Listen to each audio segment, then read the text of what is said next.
Hi, good afternoon.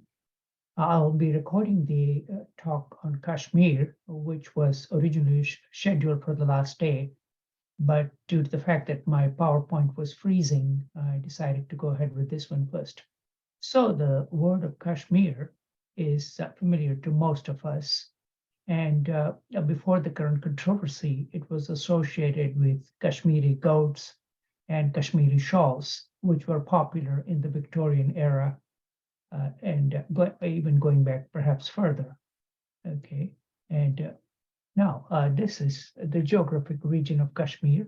Okay, let's see if I can zoom in on it properly. Okay, this is Jammu and Kashmir, which borders the modern day states of Pakistan and India. Okay, and on top of that, it is literally can be classified as roof of the world. Okay, but if you go back further, the history is, as it often is quite complicated. It's a variety of small princely kingdom of different ethnicities going back to time immemorial. Okay, one recognizes the name North Kashmir. People in India and China would recognize the region of Ladakh, and especially if you read the National Geographic, you may recognize the area of Chitral and Hunza, where the Kalash people were a big write-up in National Geographic several years ago. And again, there are varieties of small kingdoms, okay, that date back. And most of the people in India would recognize a JNK. And what that means is Jammu and Kashmir. And ethnically, there is a clear-cut division that takes place, as we shall see in the next slide. Okay, let's zoom in on further. You can see that the current population of, based on the last census, that was 30% Hindu, 64% Muslim, a small smattering of Sikhs. But when we look at the ethnicity, it's rather complicated. As you can see, I talked about the Kalash people, the Hunza people, who are in the Kilkit, where they play uh, uh, polo with a dead carcass, the Ladakhis, who are more uh, Asian in origin, Kargil, which was the scene of recent battle, the Kashmiris, and the Dogras, who actually are mountain people, Hindus, which actually the Dogra dynasty controlled Kashmir for the last 200 years, to put it. Okay, and it's a very colorful history. Now, this is the famous example, the Kashmir shawl, which is was considered a very luxury item dating from the Mughal era or even further back to the Indus Valley, which was considered as a luxury item and given as a dowry all the way in Europe. This is the goats were a special type of goats which shed their winter coat every spring, and it's one goat sheds only about 3 to 6 ounces of fiber, and these are naturally shed, which again regrows in winter. It's collected by combing the goat, so it's a very labor-intensive product. A traditional product of pashmina wool is in the mountains collected, and so it takes about 180 hours to make. And so this is now a lot of the production is done in Mongolia, and remaining other production comes 70% is in world's Kashmir production. 20% is done in Mongolia, rest is smattered all across the world, basically. So it's a very, and the Kashmiri shawl, as you can see, it's a very elaborate hand painted uh, you know, work of art. Okay, and no wonder it was considered a prize act. Now, dating back to the times immemorial, even before there was Islam or Christianity, the Kashmir records get found in the old Persian king Darius's writings as far back as 540 before the current era. And he's supposed to have invaded the Indus region, but obviously it was a hard terrain, so did not stay there for long. And again, and this is again, it was under the varieties of other Hindu rules from part of the Indus River, again, in the time when Alexander made his trip. Okay, as you may remember, he crossed the Indus River, and and at that time, but again, decided Okay, so, but again, so this is, and I alluded to a travelogue by an English travel writer named Michael Wood, who made a several-part series under the auspices of BBC, which was called In the Footsteps of Alexander. And that is worth watching, even a little bit dated, but still. And the reason why we can see here is that the memories of Alexander last long, because this is the local version of his famous horse. And so there is a bridge that's still named after even in the present day. And the name Kashmir, may have origin in classic Sanskrit, a priest or rishi named Kashyapa. And so that, but again, the name is a little bit of not controversial as to how the name actually came about, but might have origin in the ancient Hindu mythology. Okay. And so again, it has gone through varieties of religions, as you can see here, starting from for last 2,000 years, from the early Hinduism, followed by Buddhism, to the revival of Hinduism, that called worship of Shiva, called Shaivism. And finally, after several futile attempts by the Ghazni Sultanate of Afghanistan, Islam established a hold in 14th century, followed by the Mughal rule for almost 200 years, later with intervention of the Durrani Kingdom of Afghanistan, later on by the Sikh, which were the amalgamation of a new religion in the 15th century in the modern day Punjab. And last but not the least, after their defeat and absorption into the East India Company, it ended up under Hindu Dogra Kingdom. So history is very checkered. And this is one of the classical texts, which was originally in Sanskrit. The word Ratna Rangini is obviously Sanskrit, and that dates back to probably around, I should say, 500 to 600 current era, and it was translated by a German Indologist named M.A. Stein. Okay, and that's called Chronicles of the Kings of Kashmir. That goes back a long time ago. And there are varieties of other accounts that also are available, and which are in the classic Hindu text called Puranas. And so again, but they're notorious for not writing things down, and so the date is somewhat questionable. But some of the most recent ones are completed around 1,100 current era. And so this is important documentation of that it was originally started out as Hindu kingdom, and the great King Ashoka ruled, in the classic era of Indian empires, Maurya Empire, contemporary of Alexander. Later on, the Gandhara region, which was the amalgamation of Hinduism and Buddhism from Central Asia. And so that again had a lot of rule. And finally, as I mentioned a little while ago, Islam took over in 14th century, to be precise, 1339, and was the first Muslim ruler. And again, that may have been part of it was one of the Tibetan king who ruled part of the Kashmir. For political reasons, he decided to convert to Islam. And that, again, obviously, the religion that is followed by the king is followed by his people. Okay. So that's some of the history that just is interesting for those who care to go back to the long ago. These are some of the basic fundamental data of Kashmir. If you look at the CI fact book, it was a princely state. The capital is called Srinagar. Again, the languages are Hindustani, Dogra, and the religions are multiple religions, as we talked about, and the Maharajas who ruled, and finally signed the instrument of accession, and that's the big focus of our talk at this time. And these are some of the sculptures from that era, which again shows a clear-cut Buddhist influence.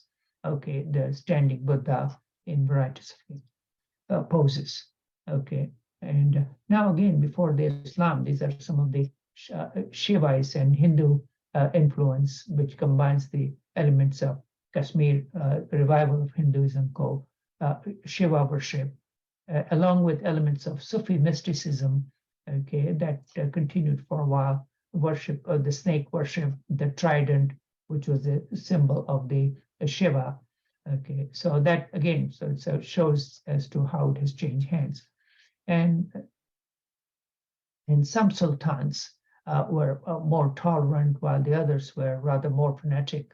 And one of the sultan named Sultan Sikandar, okay, obviously the name Sikandar, which is the local rendition of Alexander, was a very popular name. And he imposed taxes on the non-Muslims and did some forceful conversion, which was and he was earned the title of Sikhan, means for destroying various idols. So again, so Islam, it was well, the religion and politics mixed interchangeably in Islam. That has been the tradition.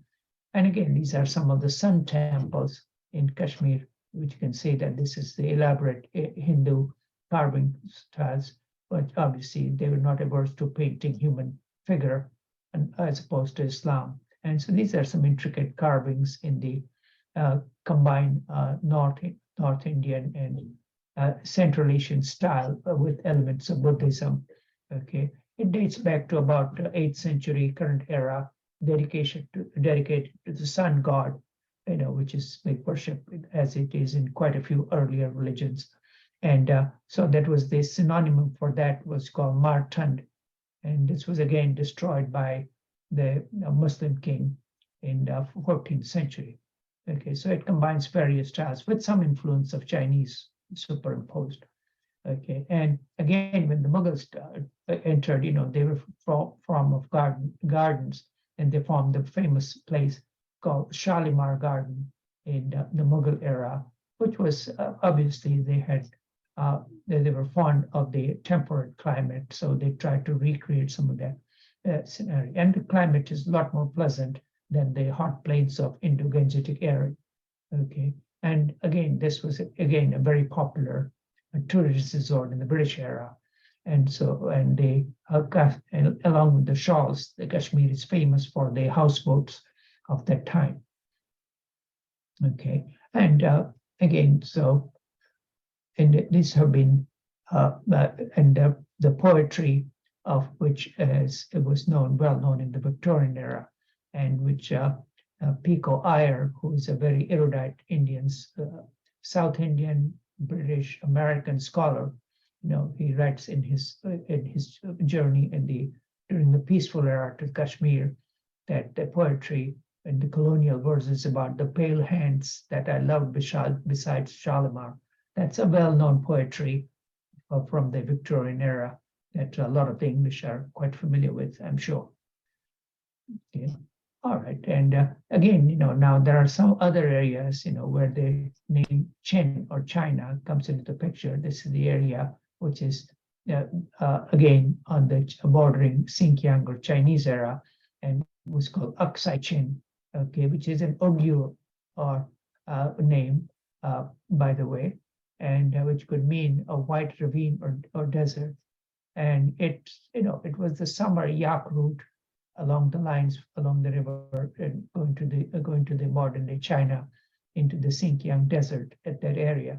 And so this border runs along the Karakoram mountain range.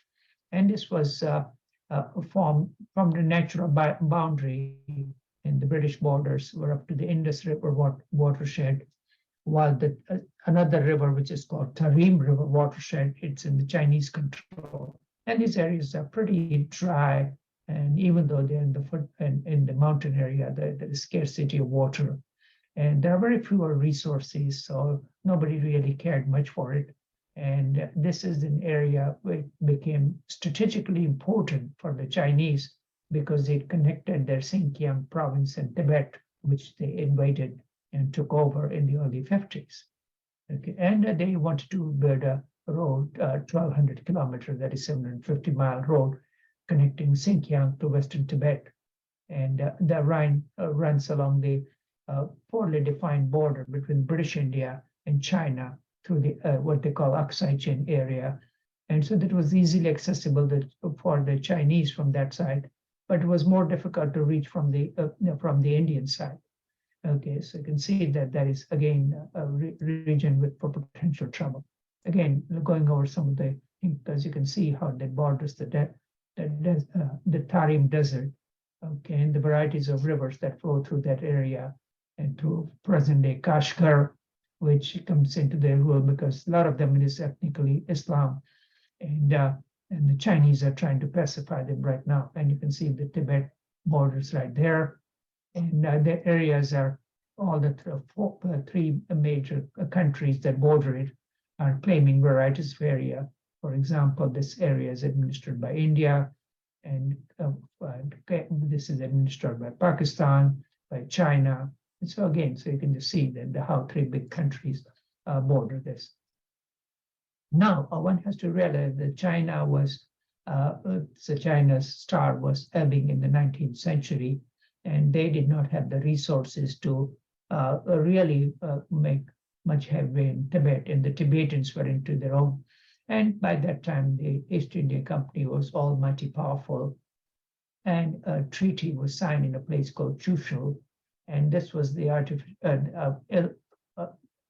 demarcated boundary, and that is that this plaque is still there, which shall neither at present or in the future have any to interfere with the boundaries between Ladakh, which is part of British India, and the surrounding region, and the boundaries that is fixed will be defined when and will allow the annual export of the goods, which were valuable at that time, okay, according to the established kingdom. So this was defined again without the blessings and or input from Peking or Beijing, as it is called nowadays.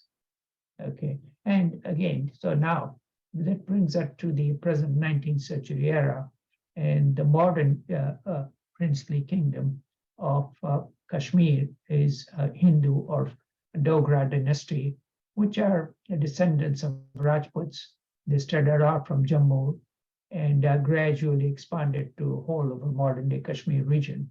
And the history is intricately tied with the Sikh Empire when it was finally in the Third Sikh War. It was dissolved by the British leading after the death of their founder, Ranjit Singh. Okay, and because there was a lot, the followers were not well organized, and the East India Company had better resources, better money, and so finally they lost in, and the young prince Dalip Singh was sent to be a proper Englishman to London under a tutor, and leading to the gift of Kohinoor to Queen Victoria. Okay, now at that time, obviously the wars are always expensive. Then the East India Company was extended in spite of heavy taxation and collection in the Himalayan plains in Bengal. But so they were running short of money, and the campaign for the Sikh war was expensive. And so they decided to sell this real mountainous territory to the Hindu king, which was, and that was named Maharaja Gulab Singh. And he was a vassal king of the Sikh Empire, but he decided to align his star with the East India Company, which was the powerful force in the subcontinent by that time. And he stayed on their side and allied with the East India Company. So he was rewarded by selling this territory for a rather nominal price, probably quite expensive in those days, but about 7 million rupees in the Sikh currency. So, and that was again the start of the Hindu control over the majority Muslim population. Okay, and the courtiers of, so this was again, there was some local rebellion, which was put down very quickly with the under the watchful eye of the British India Company. Okay, so these rebellions have been going on. Now it happens, a lot of these princely kings were quite autocratic and feudal, as we have talked in the earlier sessions. And so this was, and they did not, obviously, the religious difference also played a big role. When the Muslim ruled the valley, they were brutal and harsh on the Hindu population, and vice versa. The Hindu king were not exactly progressive, to put it in mildly, and they were harsher to the Muslim population in that state, with the very substantial existence in harsh climate as a farming community. And so this is the photo of the or painting of the Gulab Singh, the king, and the British negotiator named Henry Lawrence, who as they signed the Treaty of Amritsar, which is the capital of modern day Punjab, and this was sold for 7.5 million rupees, and that was exactly the cost of the war that the company had incurred. Okay, and again, this is just shows in more details. Henry Lawrence, Governor General at that time, Harding, and the East India Company in 1846, sold the Treaty of Amritsar to Gulab Singh, who was formerly a vassal state of Ranjit Singh, who was the founder of the Sikh kingdom. Okay, and again, so that the valley continued under the autocratic rule of the Hindu king for until the early 20th century, and with the onset of after the First War, after the First World War, as the Indian National Congress and the soldiers who retained became a little bit more enlightened and asked for their input in ruling, and there were protests and rallies against the Maharaja, who was more autocratic and spendthrift, to put it up. And so, and again, as we saw that the Muslims were late, but they did finally catch up with the Hindus in terms of asking for their own say in, and an educated Muslim leader rose and initially formed what he called the Jammu and Kashmir Muslim Conference, and later on with the friendship of Nehru, and to align his star with the more powerful entity of Indian National Congress, changed his title to National Conference, and at least, initially attempted to be more nationalistic and secular. Okay, but at the same time, as it happens that the more conservative elements rebelled against his thoughts and forming a smaller Muslim conference, and that again, so the Muslim community was divided into two, more orthodox as well as a secular leaning. And obviously, the Maharaja was not fond of either of the Indian National Congress, which was predominantly Hindu, the Muslim Conference, or the Muslim League. So he wanted to obviously, so there were various factors that had their own self-interest type of thing. And even though there was demand for so-called constitutional monarchy, the Maharaja had no interest in sharing his absolute power with either one. And the Muslim, in 1937, when Muhammad Ali Jinnah, who was actually a secular lawyer, who decided to play the Muslim card and ask for separate seats in the Constituent Assembly with the Viceroy at that time, and was granted reserved seats, and decided to form a separate nation, i.e. Pakistan, where combining various Muslim majority provinces, including Kashmir, which stands for Kashmir. So obviously, he was supporting the Muslim conference, which was more theocratic at that time.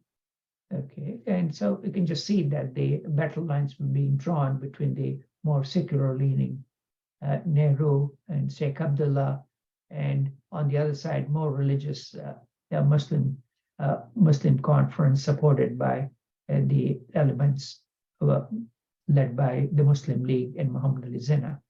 Okay, and the Maharaja was caught in the middle, and he continued to vacillate and refused to give any rights. And in fact, so much so that when Nehru and when Sheikh Abdullah was becoming more popular and powerful, he threw him in jail.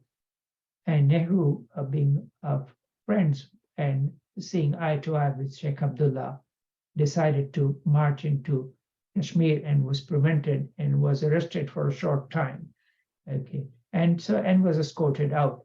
So, and this continued until 1947, when the last viceroy had decided to, that is Louis Mountbatten, had decided to partition dominion of India, the Raj, into two dominions of Pakistan and India.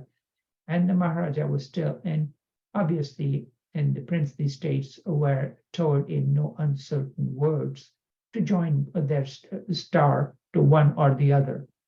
But the Maharaja was looking out for his self-interest, and even though his kingdom was majority Muslim, he vacillated or procrastinated for a long time, and that's another story which we'll talk about in a few minutes.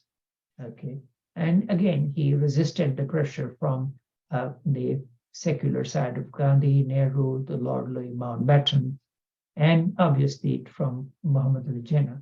His chief minister, interestingly, was a Hindu and was actually thought that he could get a better deal from Muhammad Ali Jinnah.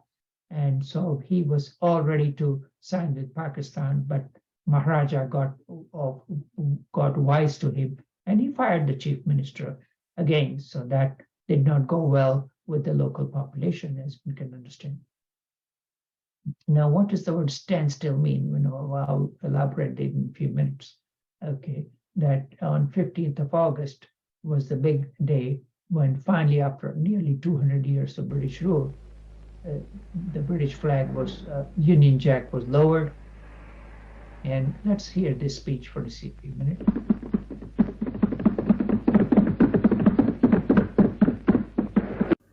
Long years ago, we made a tryst with destiny, and now the time comes when we shall redeem our pledge, not wholly or in full measure, but very substantially.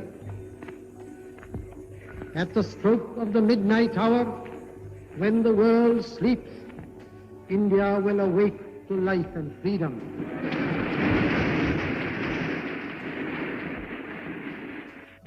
A moment comes, which comes but rarely in history, when we step out from the old to the new. Okay, so that is the voice of Pandit Jawaharlal Nehru, who was the heir apparent of Mohandas K. Gandhi, and went on to become prime minister and ruled India almost uninterrupted from 1947 till 1964, his death, and his dynasty, including his daughter and his grandson, they all continued. So the Nehru dynasty has a huge role in the ruling of free India. Okay, so that was his voice. Now again, on 15th August, the majority of the states had decided to join one or the other side. Well, there were 4 or 5 that were outliers, which played a big role and was a big headache and was a bone of contention for both sides, India and Pakistan, as we shall see in a few minutes. Okay, all right, and this is where the Maharaja was procrastinating, and when the irregulars, or the Pathans or Pashtuns, as we have come to know, along with the irregulars, started to invade Kashmir to force the issue and join. Okay, that is when Maharaja panicked and decided to sign an instrument of accession, means joining the Dominion of India, with obviously some encouragement from Mountbatten and the Indian Home Minister, Mr. Sardar Patel. Okay. Now, at this time, again, the Indian politicians knew that they were holding a weak hand because this was a majority Muslim kingdom, and at the same time, there were 2 other big kingdoms which were majority Hindu population with a Muslim ruler, and if the Pakistanis had agreed to let these 2 Hindu majority kingdom go to and join India, they would have been willing to let go Kashmir. But again, the Pakistani government of Jinnah became impatient and decided to force the issue by sending irregulars. So that's when the Maharaja decided to join the Indian Dominion. And so again, when this happened, then India decided to dig in her heels and and to force the secular credentials and continue because obviously if they denied instrument of accession to one king, they would have to do that to the others also. And again, this caused a huge problem for the locals that were caught between the two new nations. And that has continued for the last 75 years. Okay, and again, so this was a big headline that finally, when Kashmir accedes to India, that is when and at that time, Kashmir is Kashmir is a mountainous region, and then the roads were very primitive, and the Indian army did not have easy way to get in, late fall and early winter to Kashmir, so they airlifted their soldiers, and fortunately for them, the militants and the irregulars who attacked Kashmir Valley stopped by looting some villages, as is the usual Afghan tradition when they're attacking different areas. And that gave the Indian army enough time to establish a stronghold and defeat the irregular armies, in spite of some tacit support from the Pakistani militaries, and which was guided not so secretly by the British military officers who were lined up with the Pakistani army. Again, this goes down into the big geopolitical struggle, because obviously with the Soviet Union on the north border, and communist Russia, the British wanted to keep some presence in this very sensitive region. So, and obviously by this time they were looking a lot more favorably to the Muslim, because they had the oil interest in Persia and Saudi Arabia. So obviously they wanted to make sure that their presence was there very much in a very lucrative resource rich region, and also given access to keep an eye on the Russian Empire. Okay. Now, by this time, again, the Sheikh Muhammad Abdullah, who came to rise in the 1930s, he was a chemistry graduate from a prestigious Muslim university in India, and he was part of the Muslim conference. Initially, made some gestures toward secularism, and again, was strongly supported by Nehru, who again was very socialistic, and again, and he became the first prime minister, after being released, and after the Maharaja who decided to leave Kashmir for other areas. Now, gradually, he developed more taste for power and decided to dissolve the monarchy, which was originally constitutional head, and signed a new agreement with the Indian government. Well, they were given a lot more autonomy, and New Delhi was in charge only for foreign affairs, currency, and defense. Okay, so again, he had a lot more say in the local ruling, and he decided not to encourage any opposition parties, and ruled almost single-handedly for several years. And as gradually he turned a lot more towards establishing a total independence from both the areas. And when he decided to become a lot more independent, then finally Mr. Nehru who got wise to it and decided to suspend, as it was legal during the Indian Constitution, the state government of Jammu and Kashmir. And then his chief minister, or deputy minister as it is called, was in favor of joining the Indian Union completely, and he decided to sign. And Kashmir remained relatively peaceful from 1952 to 1964 under Muslim rule, and one third of the area was still controlled by Pakistani occupied Kashmir. Okay, and so this was the start of the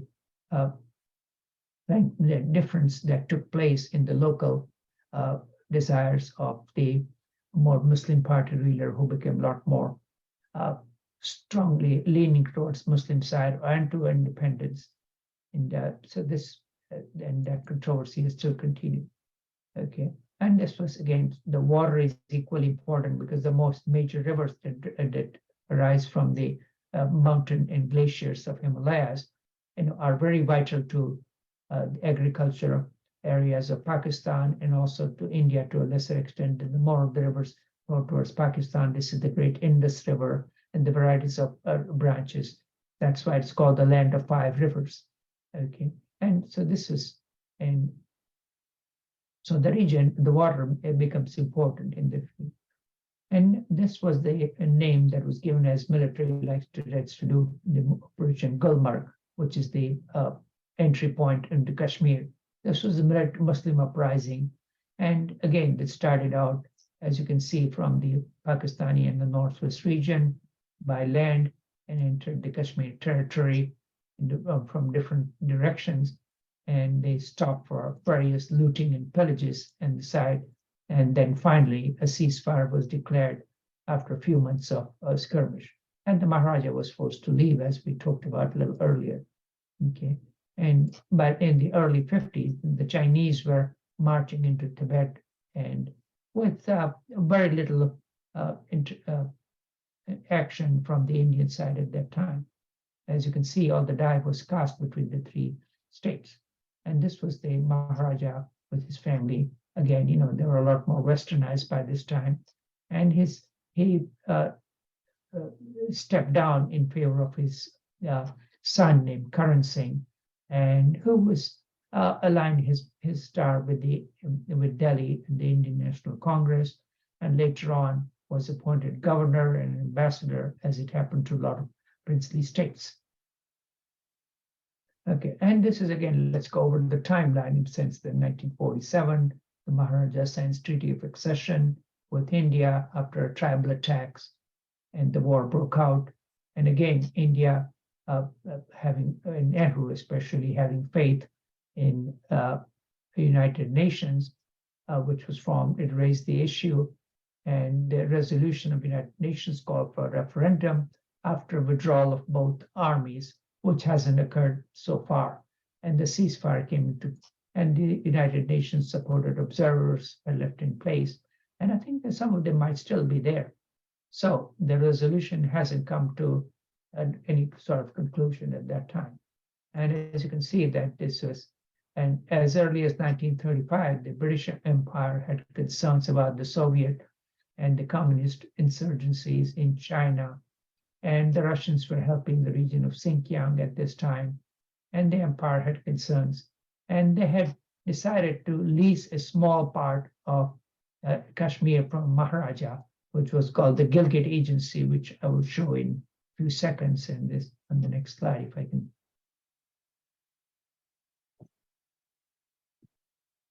Okay, yes, here it comes, yeah, type thing. Let me zoom over it. So this is the small strip, as you can see, that it borders the Soviet Republic and Xinjiang province. So they leased this small area to keep their actual military presence, and appointed an agent, political agent in this region, who kept a very watchful eye over the 2 great powers. And this is almost like a James Bond type cloak and dagger stuff. Our man in Gilgit, Mr. Captain Brown, who was Pashto-speaking army officer, Captain William Brown, and who was a lot more friendly and leaning towards supporting the Muslim side. And after the independence, the lease that was for 90 years, that was unilaterally revoked, and again, giving a free rein to the Gilgit Agency to join the newly formed state of Pakistan.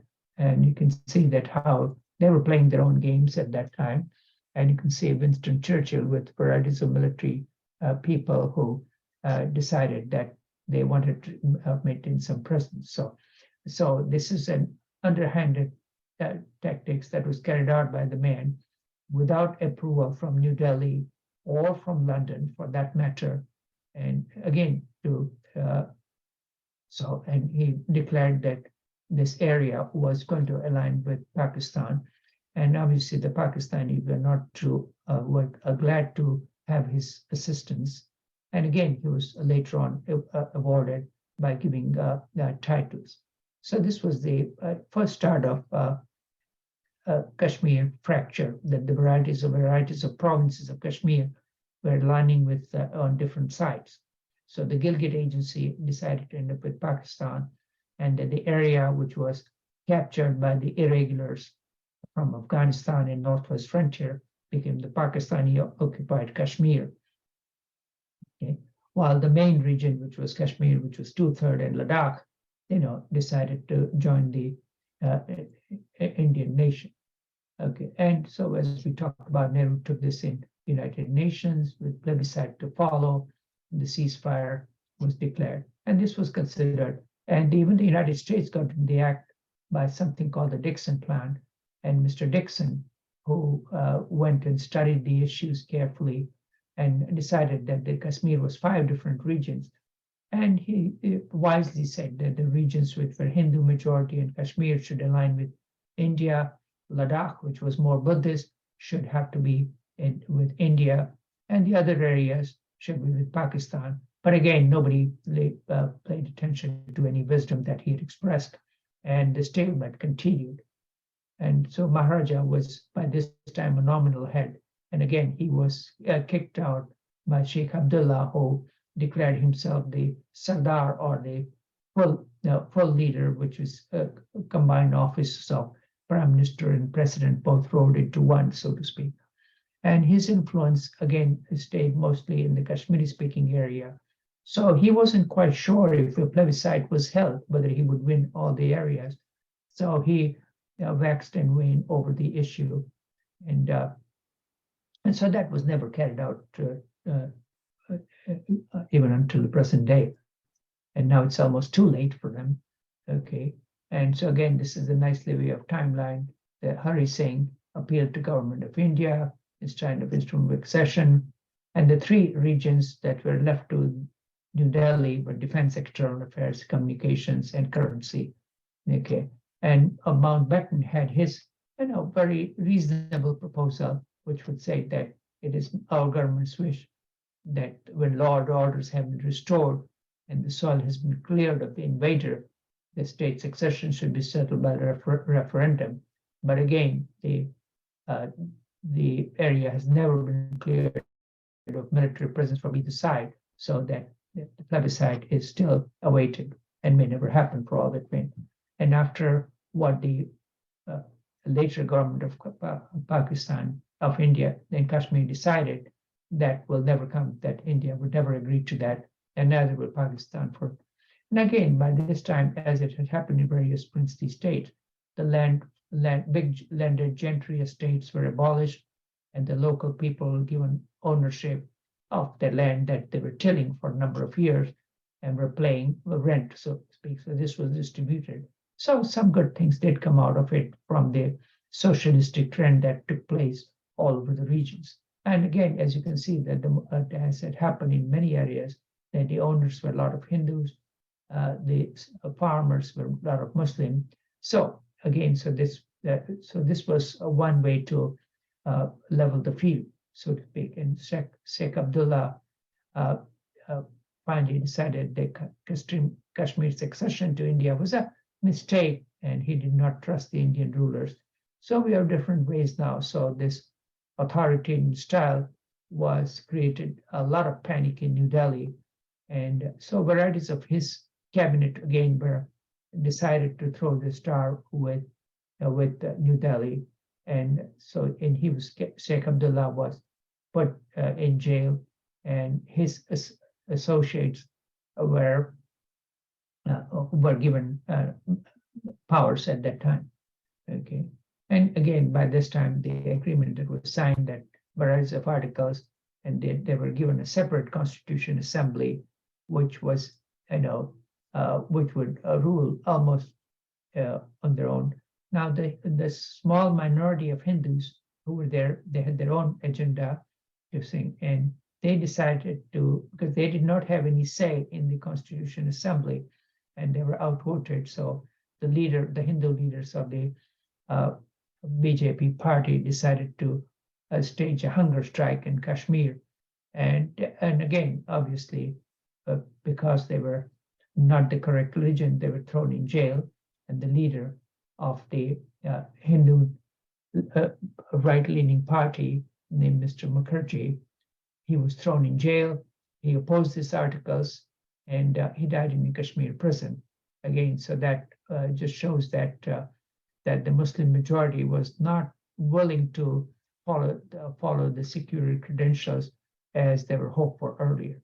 Okay, and okay, so again, so this was one nation theory was actually very doubtful that so he was probably more realistic, and and again later on, so that the minority were gradually being eased out, either by taking over the land, and later on a lot more forcefully, and with terroristic violence, which has continued until the present day, and with some dramatic and tragic consequences. Okay, so that was something. Again, this shows the headline that finally Sheikh Abdullah was, when he became a lot more autocratic and decided to rule single-handedly, he was arrested and was replaced with other Muslim leaders. Okay, and again, by this time, the water treaties were signed, with Pakistan getting at least 20 to 30% of the water rights that we're going through. And this shows the areas of Kashmir, which is in yellow here, Xinjiang province of China, Tibet, and in Pakistan occupied Kashmir, which is shown in green this year. And again, by this time, India had its embassy in Xinjiang that was closed, and Tibet undercame a lot more strong-handed rule by the Chinese Communist Party. So again, this shows what was happening on the Eastern Front, that the elections were held. China gradually occupied the Eastern Kashmir, which they refused to accept the border, and the border war started in 1962. And the Chinese were better equipped and better soldiers, and the Indian army was ill-equipped to fight and high up on the foothills of Himalayas at that time.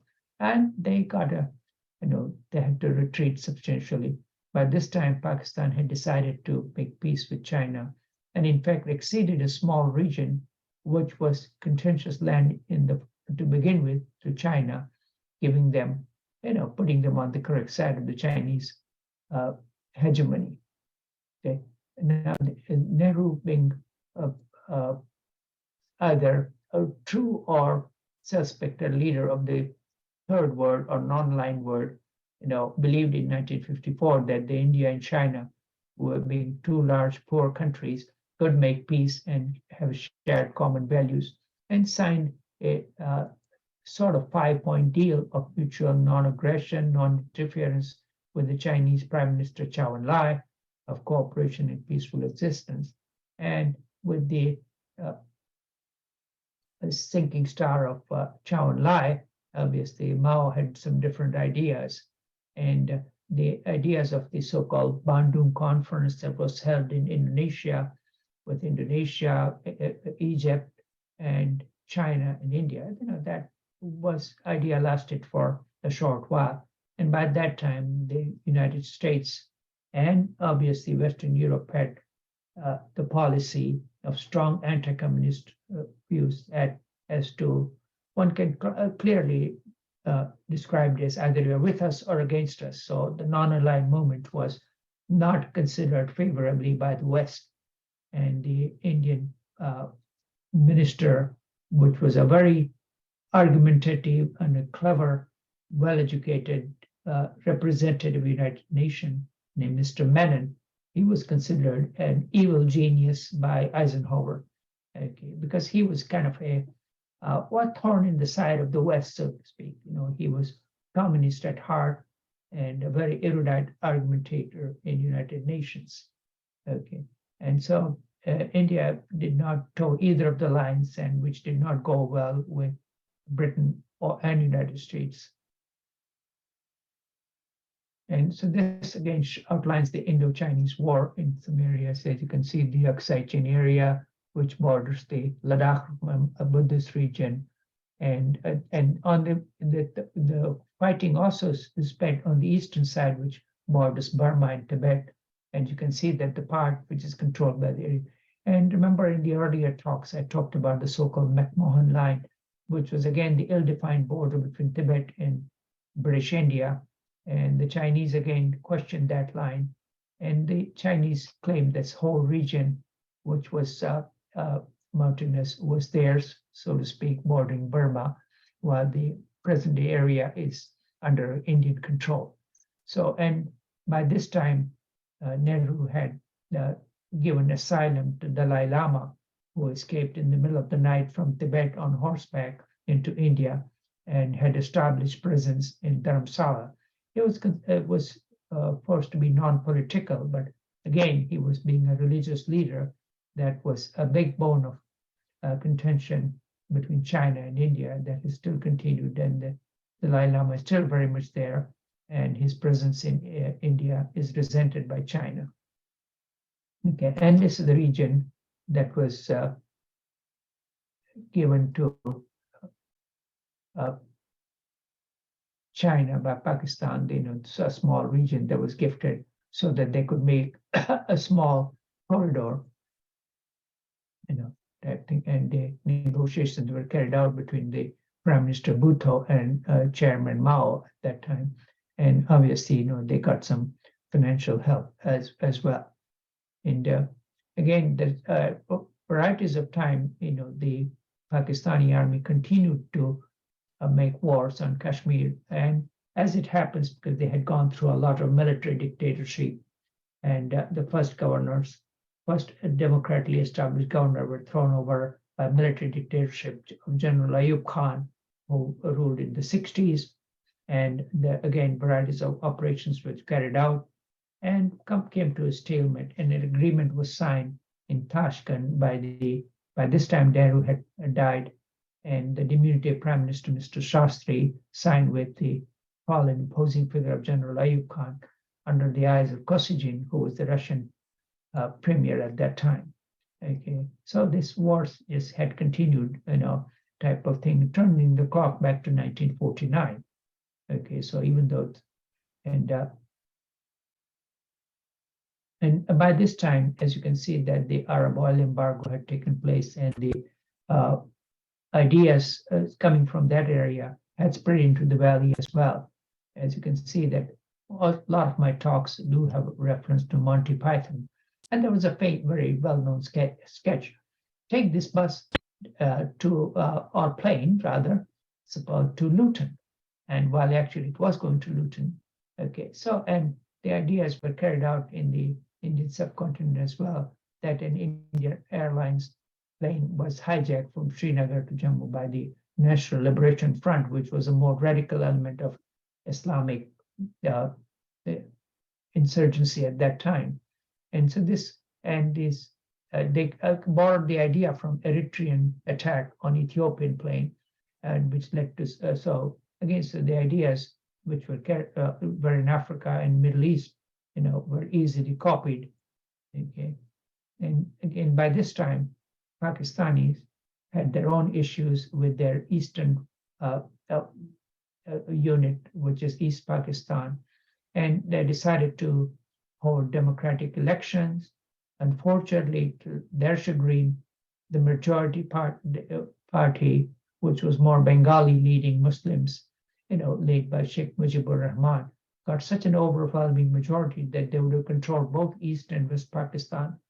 This did not go well with the military establishment and obviously the landowners of Punjab. They did not want this rice-eating, somewhat dark-skinned Bengali-speaking Muslims ruling them, who were more martial and, were more Sandhurst-educated military people who owned a huge tracts of land in the fertile region of Punjab.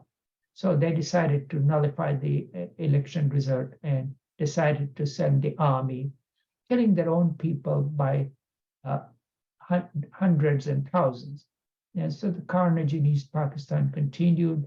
A lot of the Muslims became refugees in India, and Mrs. Gandhi, who was the prime minister, continued to provide refugee status to this army, and finally became overwhelming, she decided to support the freedom, quote unquote, the freedom struggle of the uh, East Pakistanis, and decided to send the Indian army, which again, the Pakistani had difficulty going all the way around the ocean, okay, because they could not fly over the Indian main landmass, and to send supply and carry out war, several thousand miles away was difficult, and they lost.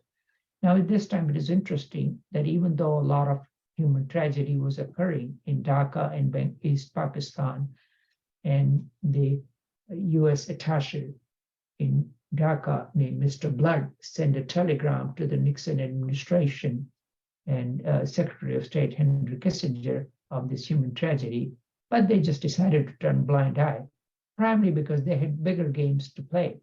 Kissinger was planning a secret trip from a military base in Peshawar to China for the so-called ping-pong diplomacy.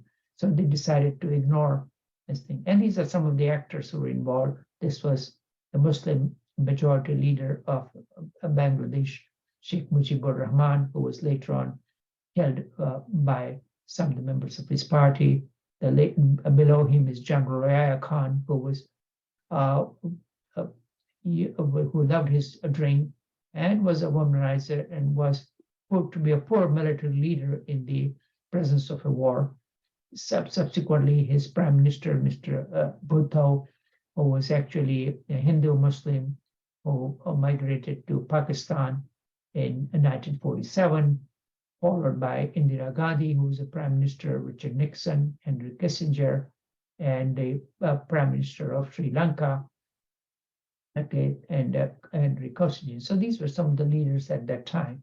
Okay, so this was the part that went on with the creation of the modern nation of Bangladesh. Okay, and so the Pakistani lost half of the area. Now, all these prisoners of war that were captured, that Mrs. Gandhi and Mr. Bhutto, who was the prime minister, met in Shimla, which is again the former British capital. The prisoners of war were returned, and they decided that they will settle the differences with mutual bilateral negotiations. So the UN was taken out of picture, and the ceasefire line was converted into 1971. The line of control was agreed that neither side will seek a unilateral respective mutual differences. And so this was not permanent. And Mr. Bhutto turned out to be a better negotiator, and he kept the area. And this was said this would be decided in future. So this was left still hanging, even though she was on the victorious side. She was not exactly did not get all the things that she could have settled the issue once and for all. So in 1975, Kashmir Accord was signed. Again, okay, Sheikh Abdullah was allowed to return. Okay, and again, by this time, the more militant Islam was taking place all over, and the Saudi money was pouring over, and the more Islamization of the Kashmiri villages was taking place, where the Hindus and the Pandits were being persecuted more and more. Okay, and he finally, Sheikh Abdullah died a natural death, and his son took over. And so again, there was no real democratic procedure, but the family dynastic tradition was continued in Kashmir as it had continued in India. And again, so varieties of operations were carried out, in the Himalayas and across the Hindu River to the wall. And there was some question about the election that took place in '87 that might have been rigged, or the local Muslim population that was not as well educated even at that time, who had hard time to see as to how the votes get divided, and their party, even though they got more votes, did not get more seats because the two Muslim parties were opposing each other. Okay, so again, that rumor of rigged election, either for true or false, that still continued. Okay, and this was the turning point of the the militancy started. As you can see, the leader who was supported by the Indian National Congress and Jammu and Kashmir, the Liberation Front, they won, 18% of the vote, but did not win any seats. Okay, so that's again, even though they made progress in the electoral process, when the two other opposing parties combined their forces, they did not get any say at the power. So again, so by this time, the Afghan invasion had taken place. The Pakistani army had received a lot of weapons, and the ISI, the Security Agency of Pakistan military, had decided to try one more time, to unite Kashmir. And they had various training camps for terrorists that were in Pakistan occupied Kashmir, and the cross-border terrorism had started with a lot more vigor and manpower and weapons and money as well. Okay, and with the fall of Soviet Union, the varieties of leader of the Hindu national parties were assassinated. Indian army, which was used to fighting traditional war, and with circa World War II military forces, and they were ill-equipped to handle all this.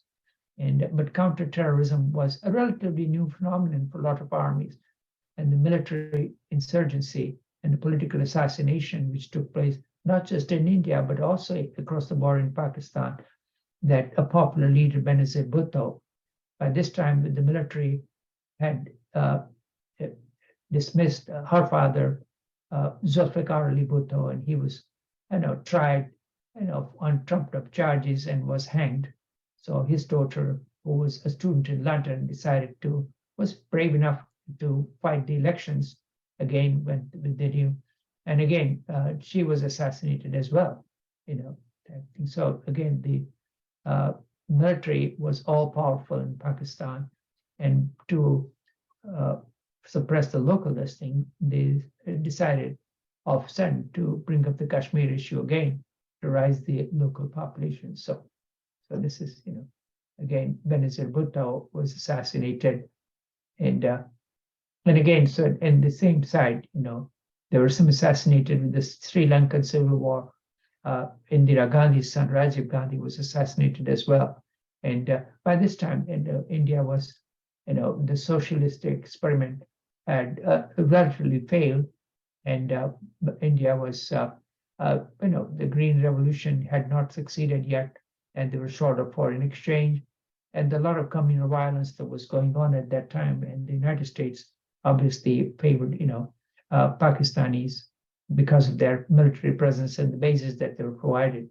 And so again, the Kashmiri massacre of the Hindu minority was people who are actually living in the valley for more than 100 years.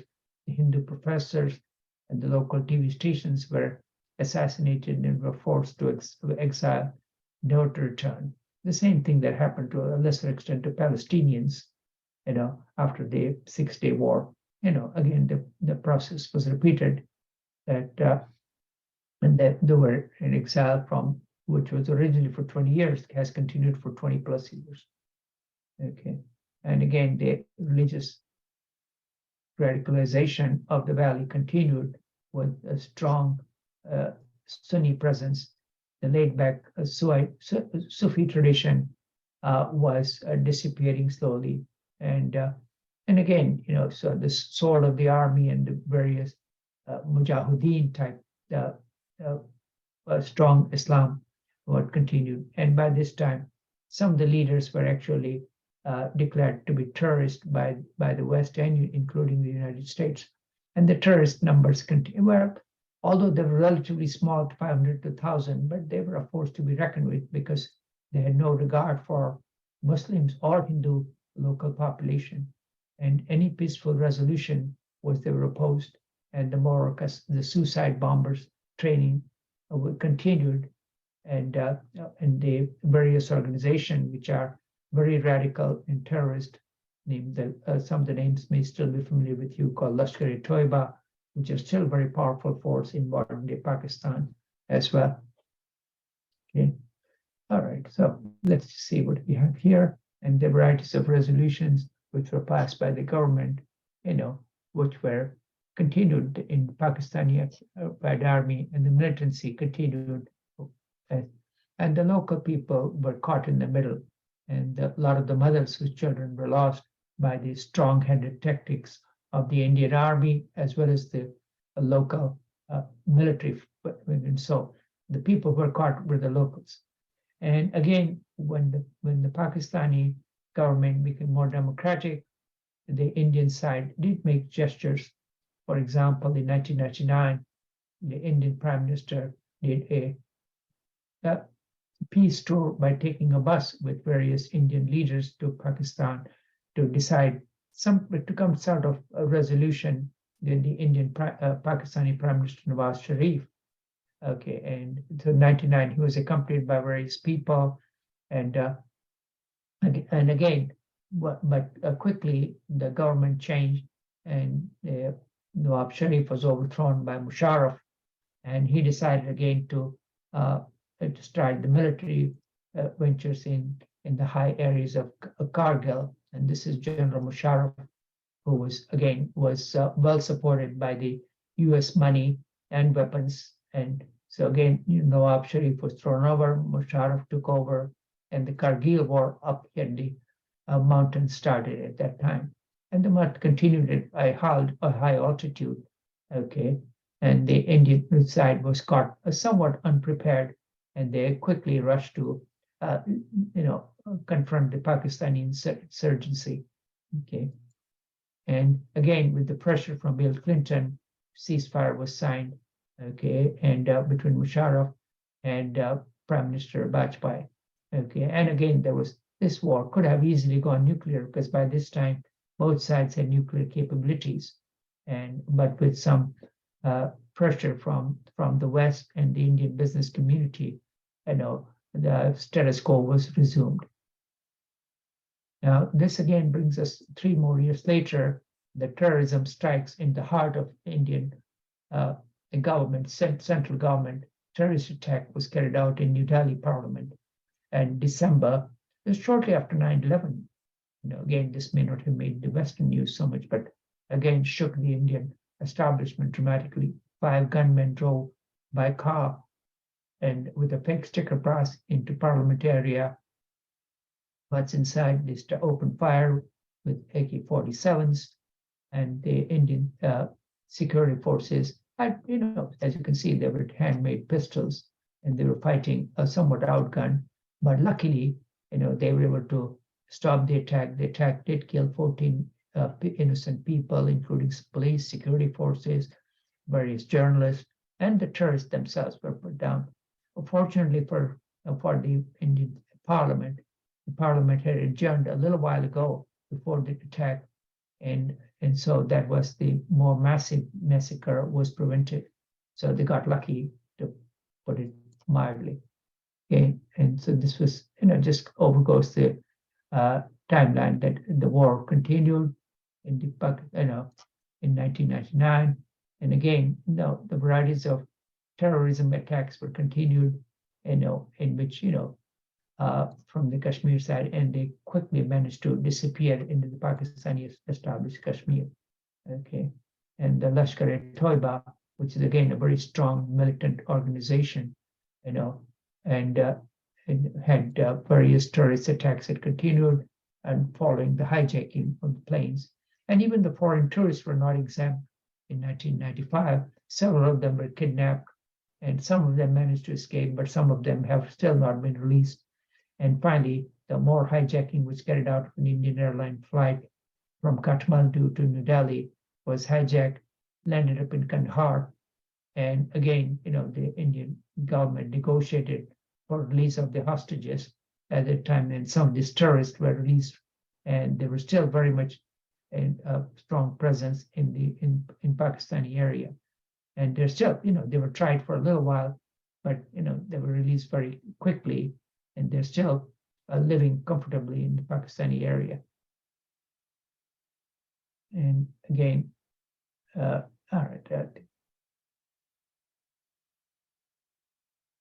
Okay, and again, the incursions were carried out against the line of control, in the Pakistani area, and the people who were terrorists ended up becoming, prime ministers in that area. And and then finally, the Hindu majority BJP party was taking over, and Mr. Modi, who was responsible during the Gujarat riot, became the prime minister, and he was sworn in as prime minister, and he decided to take a more stronger approach to Kashmir. And again, during the war, he decided to follow the U.S. War lifestyle with so-called military strikes. And by this time, the militants had continued to attack the Hindu pilgrims who were praying to the temples in the foothills of Himalayas. And again, so finally, the special provision that was given in the Indian Constitution, but was abolished by by Modi government in 2019, and with a strong military presence, was increased dramatically, and as many as several 100,000 soldiers were posted. Okay, and the militancy again continued in the region, unbattedly, and hopefully the Modi government fixed that by strong military presence and by arresting the terrorists and policing the border much more vigorously and encouraging tourism and investment. They may be able to bring some sort of normalcy to the Kashmir Valley. Hello, there is a growing set of concerns over a wave of killings targeting Hindus in India and administered Kashmir. Police say that the attacks in the Muslim-majority region are being carried out by anti-India militant groups. It comes against the backdrop of a long-running conflict there and growing anger against the Indian government. Yugita Limay has this report. A school in trauma. Earlier this year, as these students in Kashmir gathered for morning prayers, their teacher was killed meters away. They heard the gunshot and found her on the ground, bleeding from her head. The spot has been marked with stones. Rajni Bala was killed by anti-India militants, police say. A mother and wife, a much-loved history teacher. We're devastated. She was a wonderful person, adored not just in the school, but in our village. Her colleague Saima Akhtar told us. It's believed Rajni was targeted because she was a Hindu, a minority in the country's only Muslim-majority region. Teachers told us she feared for her life after a wave of killings of people from her community. There had been a targeted killing of a Hindu just 2 kilometers away. She was scared and had applied for a transfer. Kashmir's long-running and complex conflict started with the killings of hundreds of Hindus 30 years ago. But this minority has rarely been targeted since 2003. Now it's facing a resurgent threat that's left Hindu families terrified. These men work in government jobs and are demanding they be moved out of Kashmir. Sanjay Kaul is a teacher at a public school. If someone next to me takes their hands out of their pocket, I feel they are going to pull out a gun to shoot me. We have stopped sending our children to school, and we hardly go out of our compound. Insurgent groups say they are attacking minorities because the government is trying to change the religious makeup of Kashmir. The accusation stems from India's actions here 3 years ago. Federal rule was imposed, outsiders allowed to buy land, leading to fears that India's Hindu nationalist government wanted to alter the religious demographics of Muslim-majority Kashmir. Distrust against the state soared. Since 2019, things have gotten a lot worse. There is no elected government here, and large sections of the police and bureaucracy are now officers from outside the region. Which means amongst local people here, there is a strong feeling that their voice is being suppressed and they don't have any say in the decisions that are being made to govern them. There are also allegations of killings of Muslim civilians by Indian security forces. We travelled to Shopian in southern Kashmir. This is where 20-year-old Shoaib Muhammad Ganai is buried. A university student who loved playing cricket. He was killed in the middle of the day in the local market. His parents and eyewitnesses say he was shot dead point blank by a paramilitary soldier. We want justice for this cruelty that's been inflicted on us. A piece of our hearts has been taken from us, his father, Ghulam Muhammad, told us. The police and paramilitary say their son was killed in crossfire. We are being ruled by ruthless people. Despite what eyewitnesses say, they insist he was shot in crossfire. Okay, so the problem continues for both sides. The truth is harder to find.